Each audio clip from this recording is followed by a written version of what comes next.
हे बघा, आपल्या घरच्या टाईल्सला, उडनला, फर्निचरला आपण जसे खिळे मारतो ना, आता आपल्याला खिळे वगैरे मारायची गरज नाही. हे व्हॅक्यूम बेसवरती आहे. ह्याच्यात तुम्हाला लावायचं असेल घरच्या टाईल्सला, उडनला, फर्निचरला किंवा ग्रेनाईटला, तर पाण्याचे 1-2 थेंब टाकायचे. असं ठेवून सेंटरला चांगल्या प्रकारे प्रेस करा, जेणेकरून हे घट्ट बसतं. मग ही अशी डब्बी येते. ही डब्बी ठेवून तुम्ही असं प्रेस करून ह्याला जसं तुम्ही नट लावतात ना बाटल्या ढाकण, तसं लावायचं, जेणेकरून हे फिट बसतं. जवळजवळ हे 15-20 किलो वेट घेणार, पडणार नाही. हे स्टील आहे, काळं पडणार नाही, रस पडणार नाही, जेणेकरून तुम्हाला टाईल्सला, उडनला, मिररला, सनमायकाला, काचेला खिळे मारायची गरज नाही. हा जसा नॅपकिन रॉड आहे, टॉवेल रॉड आहे, असे तुम्हाला ग्लास लावण्यासाठी येतो. नॅपकिन टिश्यू पेपर्स येतात, बाथरूमचे टिश्यू पेपर ठेवण्यासाठी वापरला जातो.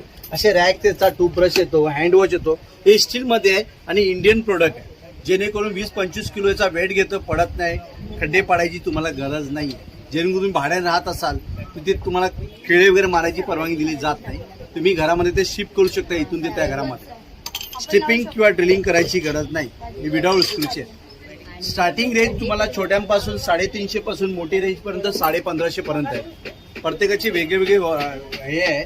तुम्हाला दिलेत व्हॅक्यूम सेक्शन, ते वेगवेगळे तुम्ही लावू शकता. एस एस स्टील आहे. तुम्हाला वर्षभराची वॉरंटी यायला काही झालं तर तुम्हाला न्यू पीस तुम्हाला रिटर्न केला जातो. हे पडणार नाही, खराब होणार नाही. जर हे खरेदी करायचं असेल तर आपला कॉन्टॅक्ट नंबर. माझा कॉन्टॅक्ट नंबर आहे 8286366699.